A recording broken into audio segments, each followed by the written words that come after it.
日本語能力試験、聴解 N1。これから N1 の聴解試験を始めます。問題用紙にメモを取っても構いません。問題用紙を開けてください。問題用紙のページがないときは手を挙げてください。問題がよく見えないときも手を挙げてください。いつでもいいです。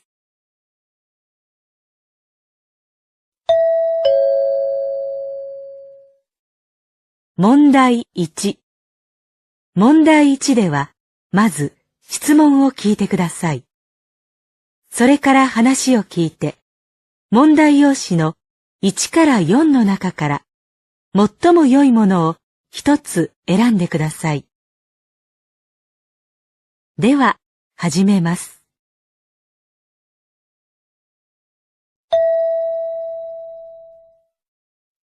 1番。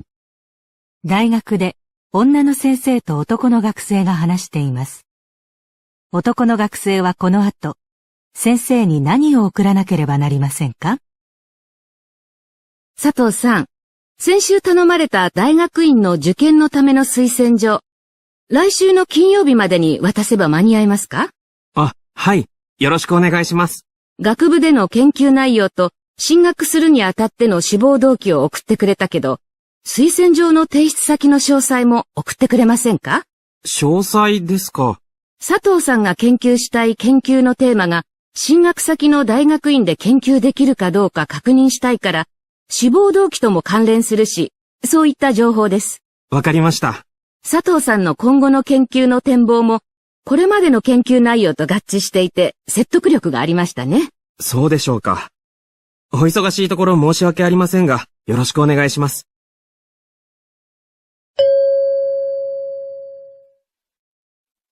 男の学生はこの後、先生に何を送らなければなりませんか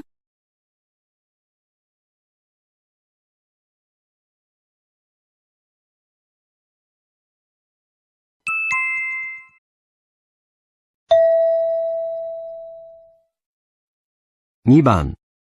市役所で職員がボランティアの参加者に話しています。参加者はこの後まず何をしますか？おはようございます。お集まりいただきありがとうございます。生活に困っている方への食料支援として、前回を上回る数の食品の寄付が集まりました。本日は皆さんにこれらを袋に詰めていただきます。当初の計画では、机に食品を並べて、そこから自由に持って帰っていただくことになっていましたが、何種類かの食品を一つにまとめてお渡しすることにしました。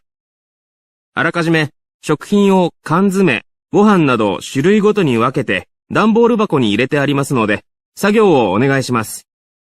また、準備が整いましたら配布を開始しますが、数に限りがありますので、事前に食料支援に申し込んだ方にだけ配布します。入り口での申し込みの確認もお願いします。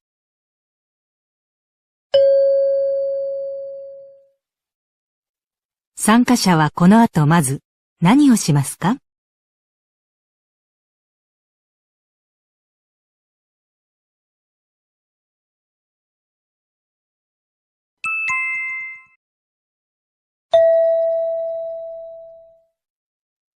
？3番。大学で女の学生と男の学生が話しています。女の学生はまず何をしますか？森田さん、うちのゼミの10周年記念の冊子の作成、私も何か手伝いたいんだけど。あ、上野さんありがとう。研究室の先輩の皆さんに写真とメッセージをもらって冊子に載せるんだ。製本は印刷会社にしてもらうけど。うん。何手伝おうか。昨日提出の締め切りだったんだけど、まだ出してない人がいるから、連絡して催促しなくちゃいけなくて。これやらないと先に進まないからやってくれる？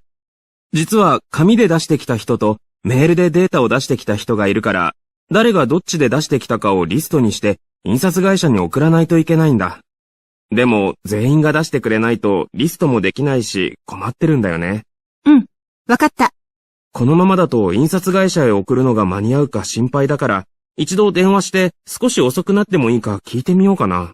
そうだね。電話してみたら？うん。あとは表紙のイラストの確認。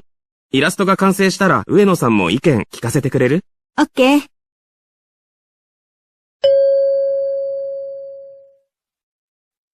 女の学生はまず何をしますか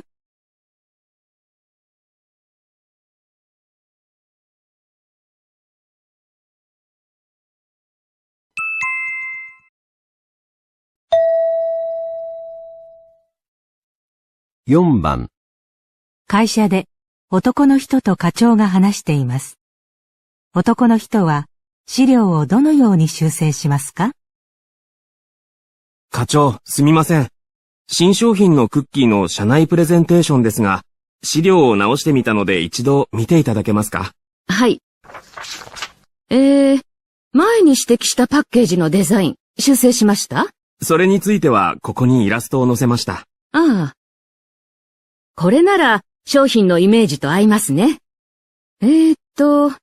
社内の試食会のアンケート結果だけど、ここには5段階評価の結果のみが書かれてますが、自由記述欄のコメントを追加するように言いましたよね。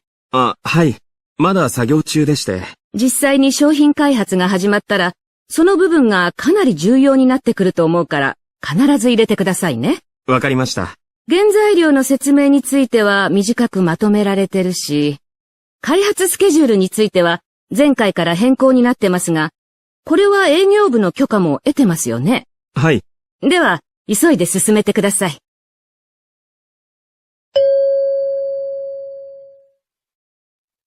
男の人は資料をどのように修正しますか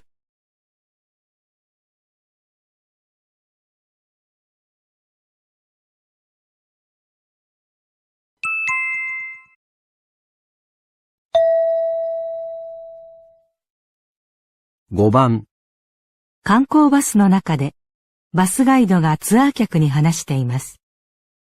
ツアー客はバスを降りた後、まず何をしますか？皆様、バスは東町武家屋敷に到着いたしました。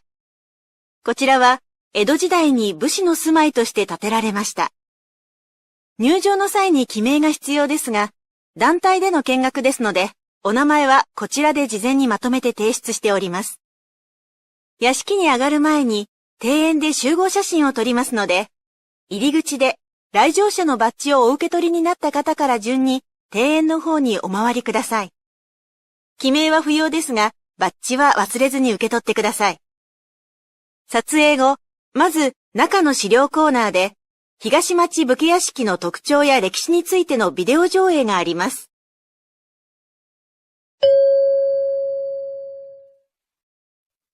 ツアー客はバスを降りた後、まず何をしますか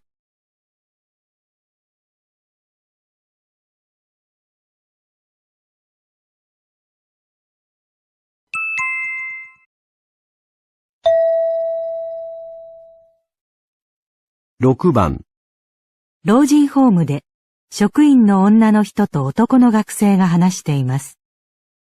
男の学生は今日何をしなければなりませんか？山田さん、今日職場体験2日目ですね。昨日いろいろやってみて、ここの1日の流れはだいたいつかめましたか？はい。じゃあ、今日もよろしくお願いします。運動の時間はお年寄りとコミュニケーションをよくとって、一緒に体操もしてもらえますか？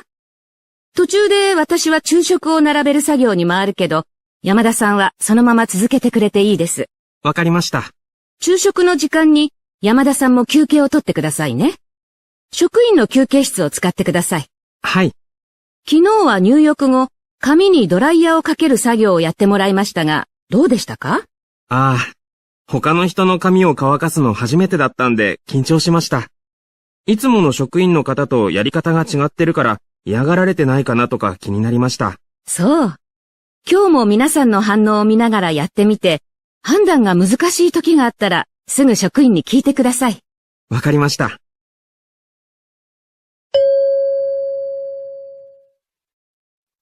男の学生は今日何をしなければなりませんか？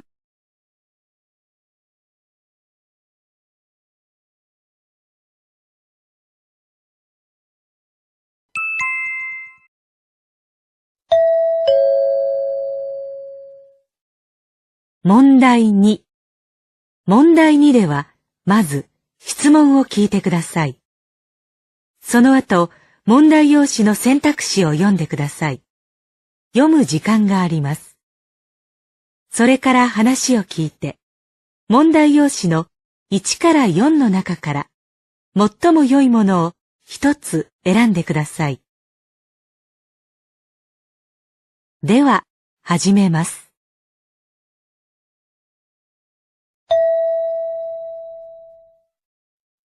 1番、セミナーで司会の女の人と社長が会社の取り組みについて話しています。社長は取り組みの意外な効果は何だと言っていますか？意外な効果です。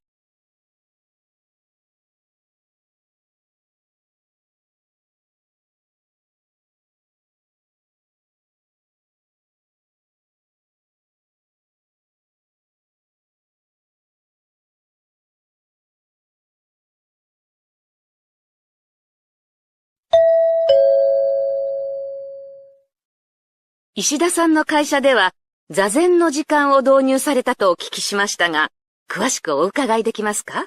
はい。我が社では5年前から朝に座禅の時間というのを導入しています。ただ、座禅と言いましても、自分の席で椅子に座ったまま目を閉じて、リラックスして静かに15分程度過ごすという取り組みです。業務開始前に静寂の時間を設けることで、オンとオフを切り替えることが当初の目的でした。はい。朝の座禅を続けていくうちに、この時間が各自が抱えている課題について整理する時間となりました。以前に増して仕事に集中できるようになり、業務の効率化が進み、残業も減るなど、思いがけない影響がありました。この分ですと、社員の健康の促進も望めるのではないかと思っています。また、おかげさまで、この取り組みは社外でも評判となり、より良い人材の確保につながると良いなと期待しています。予想外の効果があったんですね。素晴らしい取り組みですね。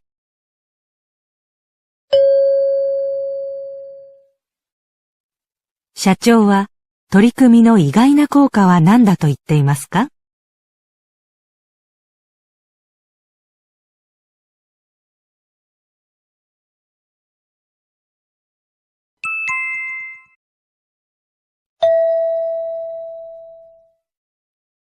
？2番、ラジオで男の人が話しています。男の人は引っ越しの料金を抑えるためにどうしたと言っていますか？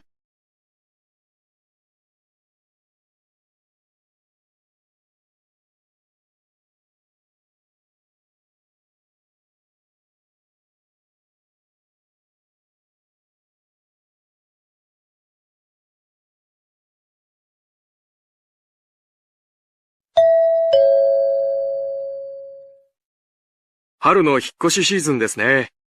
僕も先日引っ越ししたんですが、引っ越しってお金がかかりますね。安いって評判の業者に頼もうと思ったんですが、ネットの口コミを見たら作業が雑だってあったんで、前に頼んだことのある業者にお願いしました。平日だったらもっと安くなったんですが、今回はどうしても引っ越しの日が週末になっちゃって。荷造りを頼めるサービスもあって頼みたかったんですけどやめました。他に料金を抑えられるところがなかったので。あ、僕はなかったんですけど、冷蔵庫とかいらない家電があったら自分で処分の手続きをした方がいいですよ。代わりに処分してくれる引っ越し業者もありますが、高くついちゃうらしいです。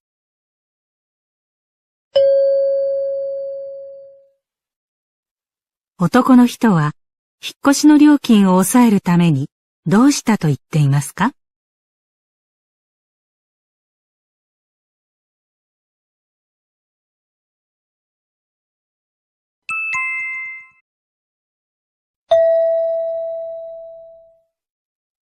？3番、テレビでアナウンサーが漫画美術館の館長にインタビューしています。館長はこの美術館を建てた目的は何だと言っていますか？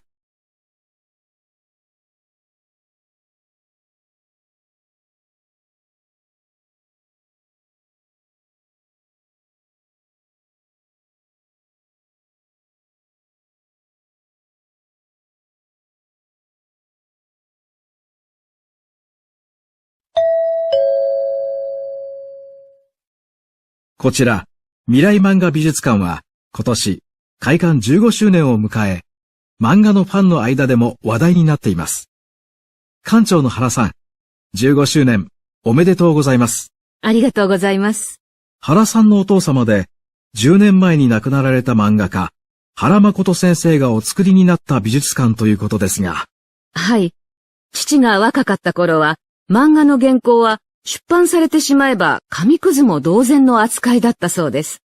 それが20年ぐらい前からは手書きの絵の価値が認められるようになり、人気作家のものとなれば高額で取引されるようになりました。きちんと保管する場所がないと盗まれたりするなんてこともあるんじゃないか、と父が申しておりました。その状況に原先生は非常に危機感を抱かれたということでしょうか。はい。父の考えに賛同する他の漫画家の方からも原稿を寄贈していただき、美術館を設立し、保管することにしました。また、この事業は、日本の漫画文化に貢献するものとして、政府から助成を受けることになりました。お父様の意思が立派に引き継がれているわけですね。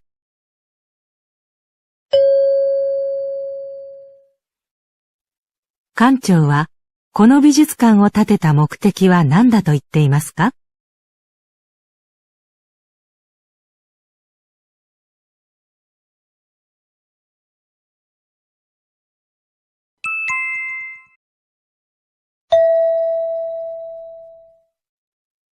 ？4番。テレビでアナウンサーが機械メーカーの社長にインタビューしています。社長は客に何が一番喜ばれていると言っていますか？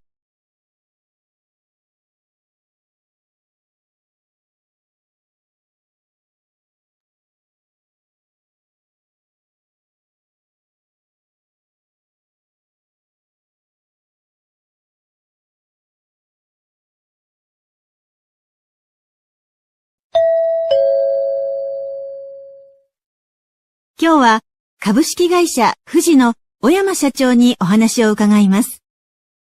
御社で開発された海水から氷を作る製氷機、注文が殺到しているそうですね。製品について少し詳しくお伺いできますか？はい。魚の冷蔵用の氷を作る機械なんですが、手頃な価格で小型の船にも設置できるサイズが最大の特徴です。魚は捕獲したら鮮度保持のためすぐに冷却しなければなりません。ですから、船には大量の氷が必要となります。ところが、従来の製品は非常に大型のため、陸上で氷を作り、それを船に積むという作業が必要で、これが本当に大変な作業だったんです。なるほど。その作業がなくなったと。では、今は船で氷が作れるんですね。ええ。港を出る際に氷を積まなくて済む分、燃料費などのコストが削減できます。つまり、取れる魚の量は同じでも、高い利益が見込めるわけです。何より、この点が好評を得ています。お客様には、やっぱり重要な点ですよね。そうですか。氷も以前とは異なっていると伺いましたが。はい。海水から粒の小さな氷を作るんですが、この氷で魚を隙間なく包み込むと、魚は動きませんし、傷むことも少ないんですよ。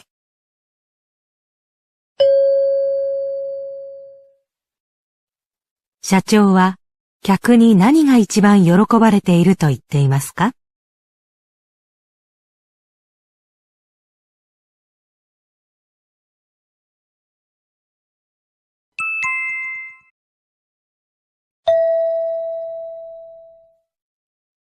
？5番。ソフトウェア開発のコンテストで司会者の女の人と高校生が話しています。高校生は優勝できた理由は何だと言っていますか？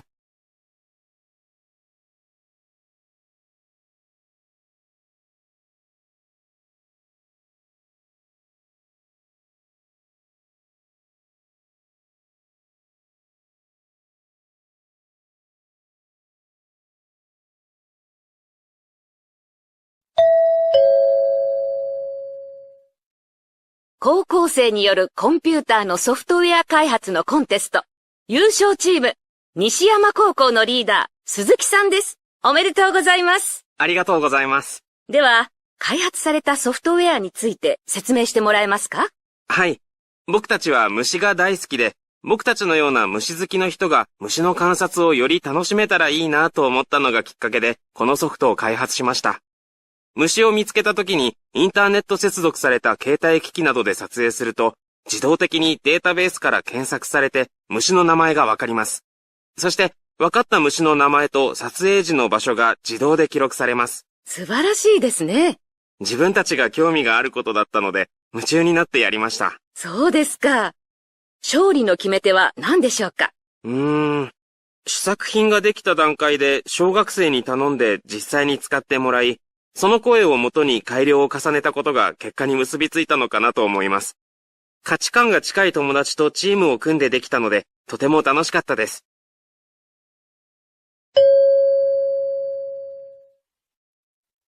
高校生は優勝できた理由は何だと言っていますか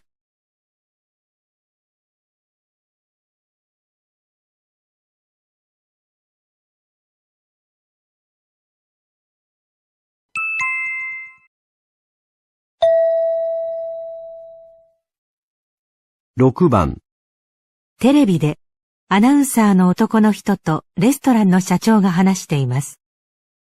社長がレストラン経営で一番大切にしていることは何ですか？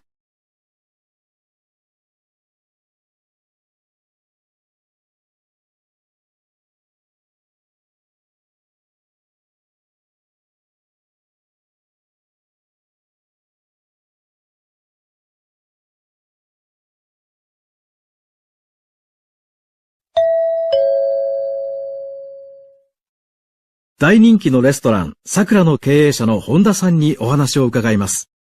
ランチ1日限定100食、お昼のみの営業ということですが、どうしてこのような経営方針を取られているのですか？従業員の働く意欲を維持するためです。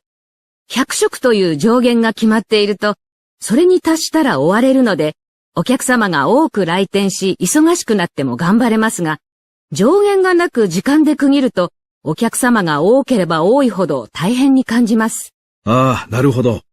そうやって売り切れを毎日の目標にすると、残った食品を捨てるといった食品ロスもほとんどないのではないですか？食品ロスはほぼないと言えますね。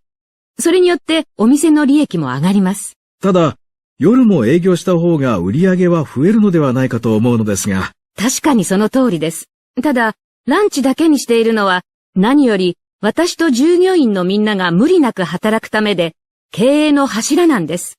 昼だけ空けていると言っても、仕込みも片付けもあって、労働時間はちょうど9時から5時くらいなんですよ。昼だけの営業というのは、お客さんにとっては不便なのではないでしょうか。その側面はあるかと思います。ただ、その分妥協しない商品の提供とサービスを心がけているので、お客様に満足いただけているのではないかと思っています。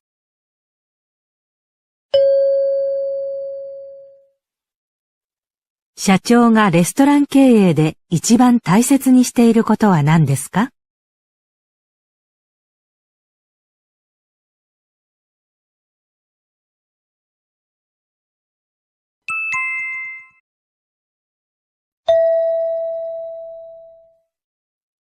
？7番、大学の授業で先生が話しています。先生は、この授業の一番の目的は何だと言っていますか？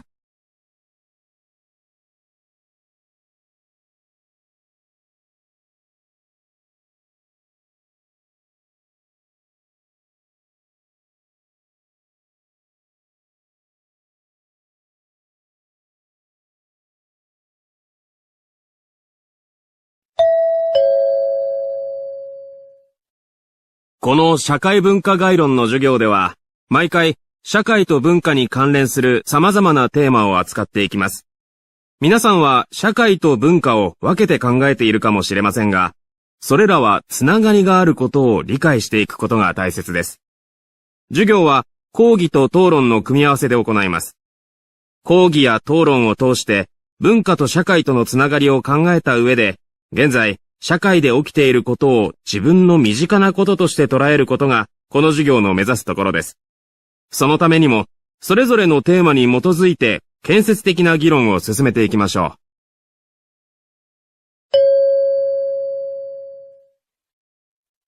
先生は、この授業の一番の目的は何だと言っていますか？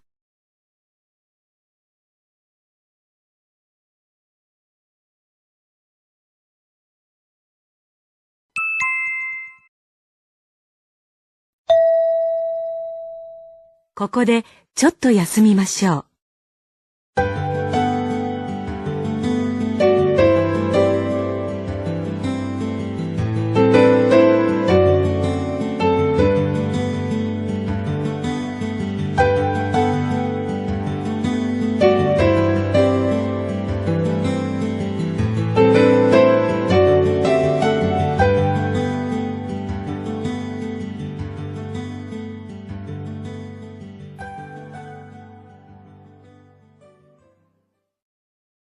では、また続けます。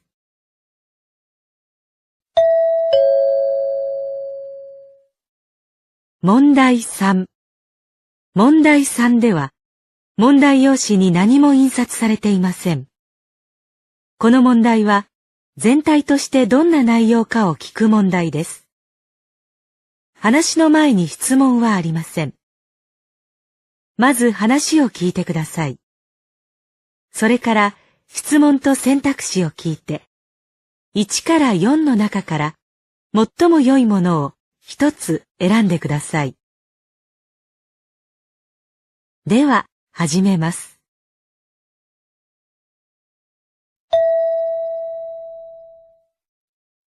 1番、テレビでアナウンサーの男の人が文具メーカーの女の人にインタビューしています。文具メーカーの競争が激しい中、こちらの会社の文具はユニークで人気があるそうですね。おかげさまで、特にノートやペンの開発に力を入れています。ベテラン社員が中心になって商品の企画と開発を行っていた時期が長かったんですが、5年前から入社間もない社員のアイデアも積極的に取り入れようということになりました。そこで開発チームに新入社員を入れ、新入社員に企画案を出してもらうことにしました。経験が浅いため、発想するものの中には実現不可能だったり、一見くだらないと思えるものも多いんですが、その発想に対してみんなで一緒に意見を出し合うことによって、良いものに発展することもあります。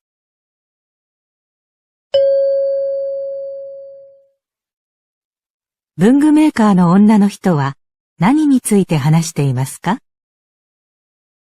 1、今後開発予定の商品。2、ベテラン社員の企画力の高さ。3、売れる文具に必要な条件。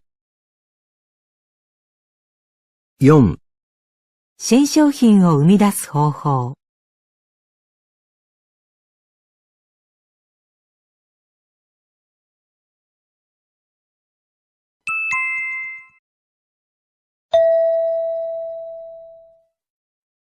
2番、会社で部長が話しています。この度、我が社では、本の要約サイトが利用できるように法人契約を結ぶことになりました。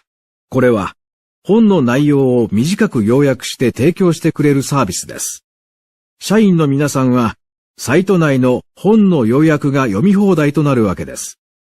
サービスの対象となる本は、主にビジネスや政治経済関連のもので、一冊分の内容が4000字程度にまとめられています。つまり、一冊につき10分ほどで概要がわかります。営業先でお客様からのご要望を伺う際に、ビジネスに関する知識や最新の情報が不足していると、せっかくのビジネスチャンスを逃すばかりか、お客様の信頼まで失いかねません。幅広い知識は武器だと心得、活用しましょ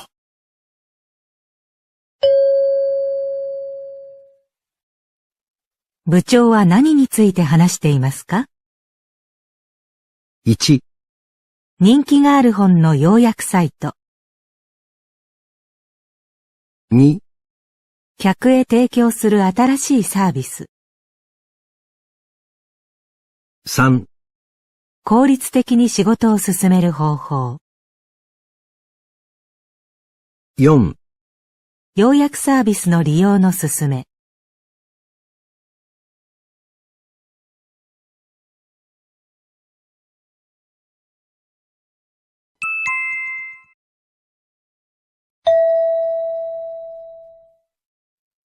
3番、大学の就職説明会で、大学の女の職員が、ある会社の人事担当の人にインタビューしています。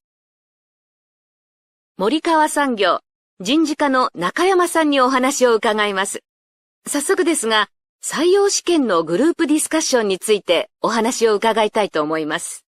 弊社では、チームで仕事を進めることが多く、チームワークが大事になってくるため、二次試験でグループディスカッションを行っています。二次試験では具体的に学生のどのような点を見ているのでしょうか。一次試験の書類選考では分かりにくい、集団の中でどんな役割を果たす人なのかを見ています。人間性やリーダーシップ、協調性などです。そうですか。グループディスカッションでは、自分にとって詳しくない分野のテーマに当たることもあるかと思います。でも私たちは、学生の知識や専門性より、集団で結論を出すまでの過程を重視しています。では、テーマについて詳しくなくても心配する必要はないと。そうですね。たとえ自分が詳しくない分野でも、グループとして最高の結果を出すために、自分には何ができるのかを考えてほしいと思っています。自分の役割を考えて、チームに貢献する姿勢というのは、社会に出てから大切ですからね。今日は貴重なお話、ありがとうございました。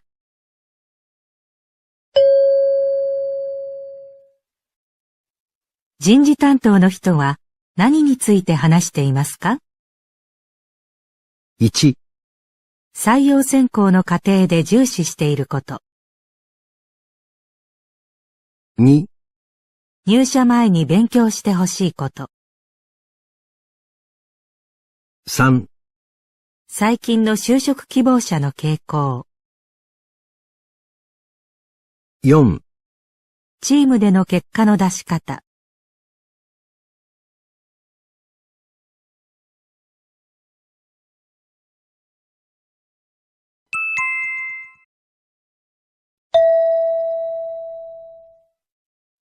4番、講演会で消費者問題の専門家が話しています。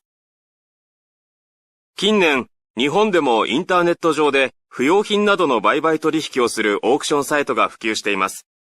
一般の人も気軽に出品でき、定価よりも安い値段で手に入れられることが多いためです。その一方で、人気のある商品を買い占めて、高額で別の人に売るという転売を行ったりする場合があります。特に高額転売に関しては、一部の商品以外は現在取り締まる法律がありません。サイト側の自主規制に委ねられていますが、十分とは言えません。他にも出品に関するガイドラインが十分整備されていないことや、受け渡し方法の取り決めなど、早急な改善が必要です。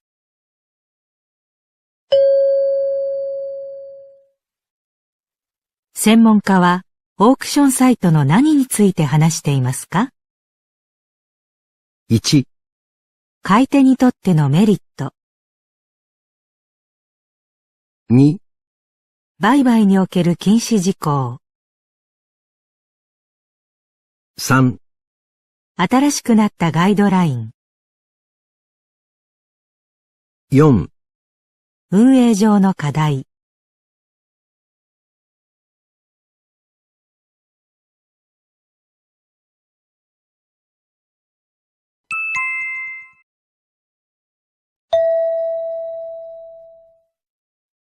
5番、ガラス瓶の製造業のシンポジウムで、ある会社の女の社員が話しています。ガラス瓶は近年消費者の需要が低下し、30年前と比較するとほぼ半減しています。現在でもシニア世代は食品や化粧品の容器としてガラス瓶の高級感を重視する傾向がありますが、若い世代はプラスチック素材より高価で扱いにくいガラス瓶を敬遠しがちです。こうしたガラス瓶に触れる機会が少ない世代がシニアになると、需要はさらに落ち込むと予想されます。この年代にも魅力を知ってもらえるよう、これからはガラス瓶をインテリアとして用いるなど、容器以外の用途で楽しむ方法を提案し、新しい価値を持つ商品作りに挑戦していくべきではないでしょうか。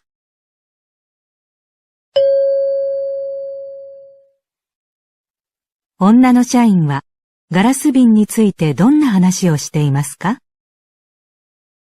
1、今の若者に対する需要の開拓。2、素材自体の利点。3、容器としての利用価値の高さ。4、現在のシニア世代のニーズの拡大。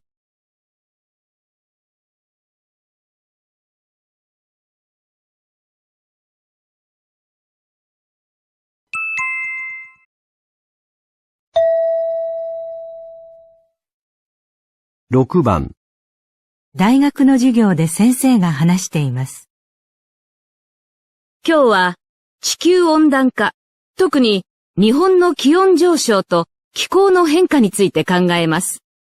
大気中に含まれる水蒸気量は気温の上昇とともに増加します。近頃では温暖化の影響によって水蒸気を多く含む湿った大気が発生しやすくなっています。この湿った大気が極端に冷たいところに流れ込むと大雪が起こりやすくなります。この現象が起こるのは一部の山岳地域や内陸部に限られているのですが、それによる被害が出ており、近々政府もその対策に乗り出すとのことです。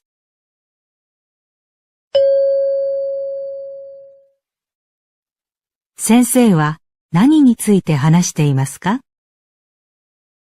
1、温暖化の原因が分かったこと。2、温暖化によって雪が降らなくなること。3、温暖化で雪の量が増えるメカニズム。4、温暖化に対する政府の対策。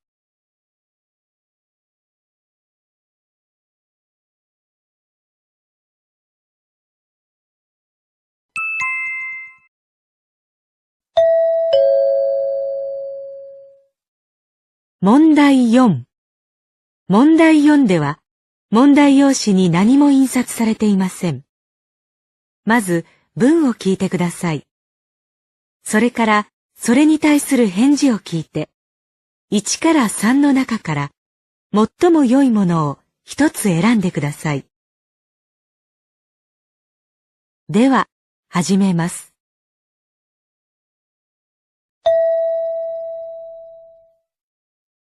1番、山下さん、東町の工事、スケジュールがかなりずれ込んでるって？ 1、おかげさまで順調に進んでいます。2、おっしゃる通り、完成まであと一歩です。3、天候が悪くて遅れが出ています。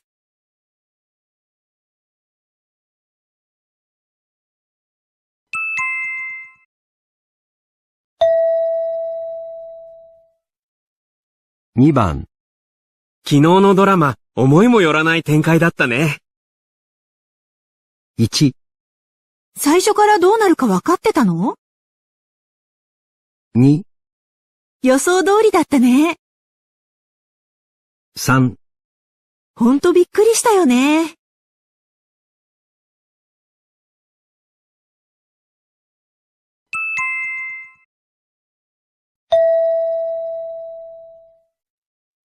3番、中川さん、来年度の予算の件、部長と話し合ったところで、変更は難しいんじゃないかな。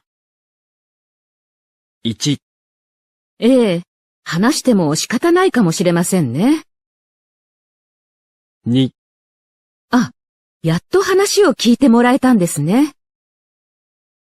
3、話し合ったのに難しそうなんですか。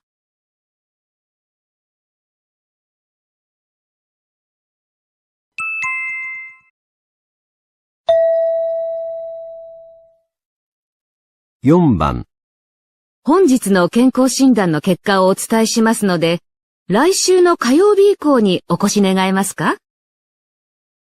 1、火曜日に電話すればいいんですね。 2、では、火曜日に参ります。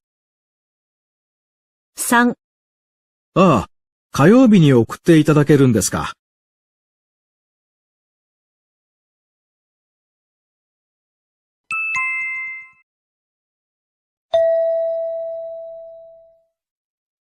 5番、駅前の病院、夜中だろうと休日だろうと見てくれるらしいよ。1、休日だけでもやってほしいね。 2、それは助かるね。3、夜中と休日だけ見るって珍しいね。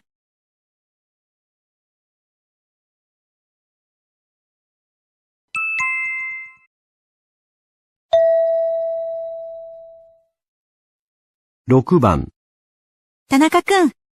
この大会、田中くんの努力あっての優勝だね。1、頑張ったんだけどね。2、もっと努力した方が良かったってこと？ 3、みんなの応援のおかげだよ。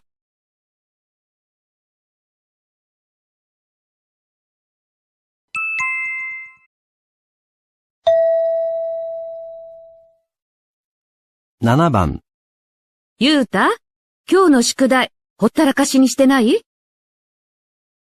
1、もうやったってどうしてわかるの？ 2、何にもやらなくていいんだね。3、もうちょっと後でやるよ。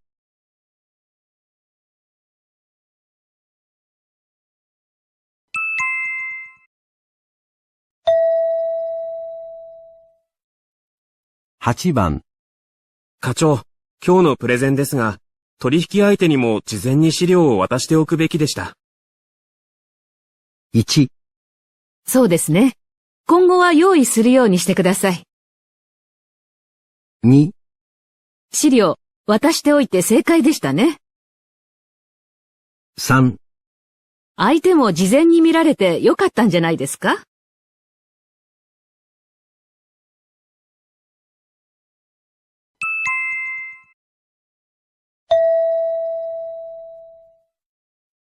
？9番、授業の課題で最近切羽詰まってるんだ。1、無理しないでね。 2、諦めちゃったんだ。3、楽そうでいいね。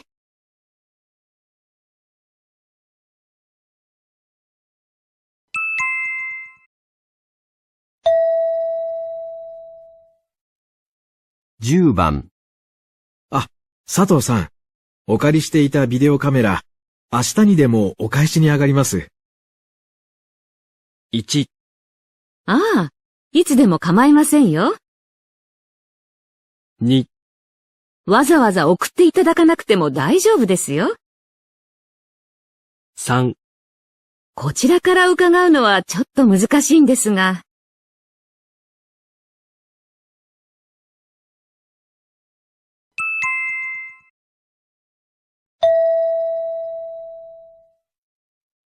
11番、先輩、内田電機との打ち合わせ。先輩がいなければどうなっていたことか。1、結局間に合わなかったね。 2、ごめん、私の発言で混乱させちゃったね。3、役に立ててよかったよ。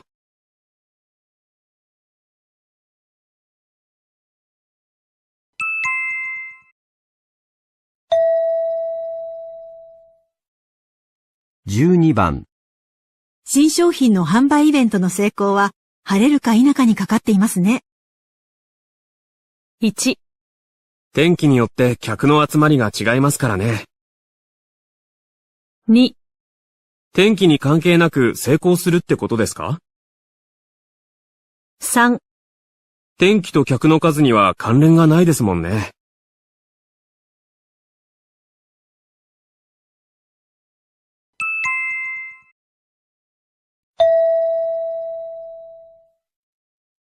13番。内田さんが開発したこのメガネ、デザインもさることながら軽さが見事ですね。1、確かにデザインは改良の必要がありますね。2、デザインも軽さも売りなんです。3、それなら初めから作り直します。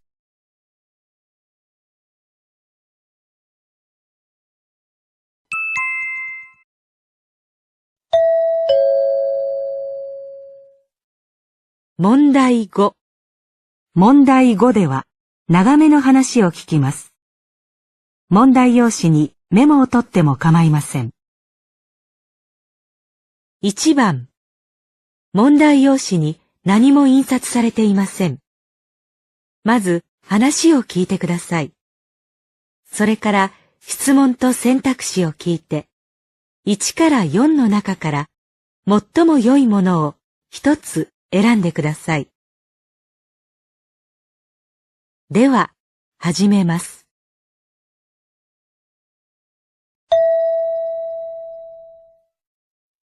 会社で部長と社員2人が話しています。毎月部内会議をやってるけど、会議に時間を取られすぎているという声がありますね。やはりそう思いますか？そうですね。会議が長引くことも多いですし、議題をもう少し絞れないんでしょうか。みんなで話さなくてもいいことも多いんじゃないですか？でも、減らしすぎると、この部の課題が共有できなくなって、チームとしての仕事が難しくなると思います。ええ。情報共有は私も意識しています。議題自体は毎回適切に設定されていると思いますよ。じゃあ、会議の予定の終了時間になったら必ず終わることを徹底するというのはどうですか？それ、他の部で前にやってましたが、みんな時間を気にして意見が出にくくなったそうです。それだと意味がないですね。会議の資料を事前に送っていただいていますが、資料に目を通すだけじゃなくて、意見や提案があれば、会議の出席者に前もって知らせておくというのはどうですか？どんな意見があるか共有されていれば、会議で話し合う時間が短縮されると思います。なるほど。会議の前に意見を取りまとめないといけなくなりますね。そこまでしなくても、意見があれば、出席者全員にメールで送っておいてもらえば十分だと思います。じゃあ、次の会議からやってみましょう。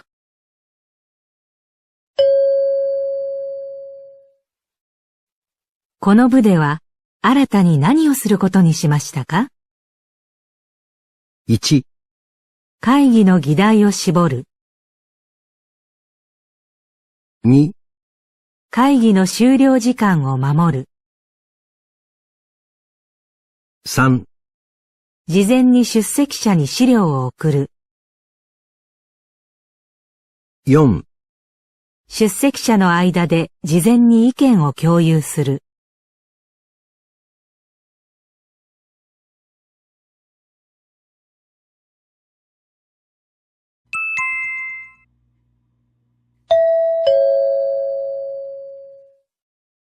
2番。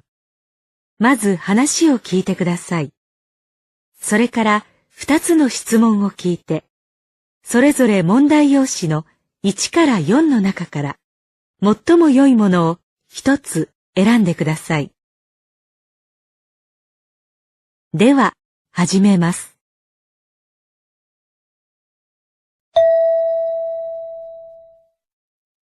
シンポジウムで司会者が話しています。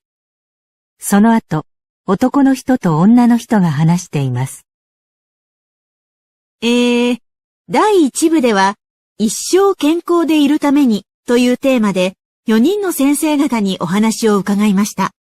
第2部では4つの部屋に分かれ、それぞれの先生を囲んで直接意見交換をしていただきます。ご興味に合わせて各部屋に移動してください。まず、1番の部屋は、予防医学の見地から睡眠や栄養について紹介していただいた川西先生です。2番の部屋は、高齢者の心の問題とその対応についてお話しされた杉山先生です。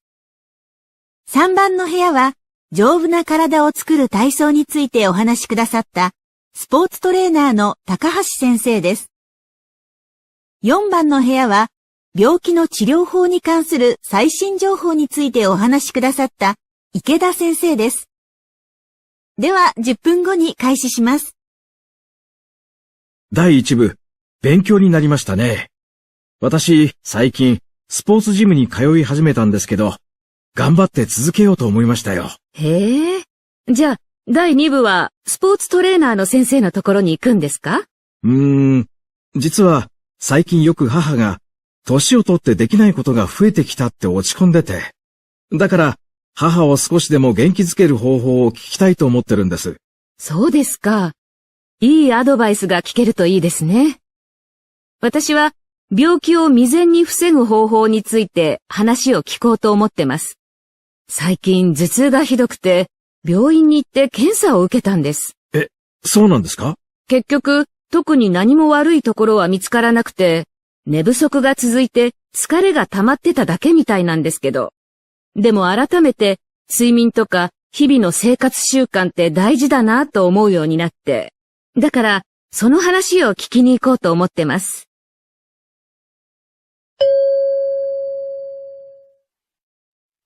質問1、男の人はどの部屋に行きますか？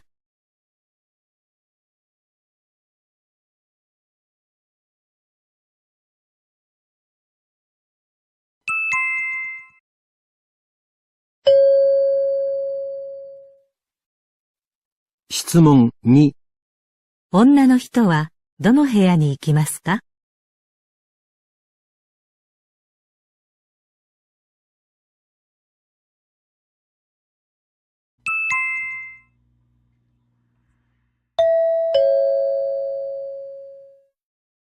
これで懲戒試験を終わります。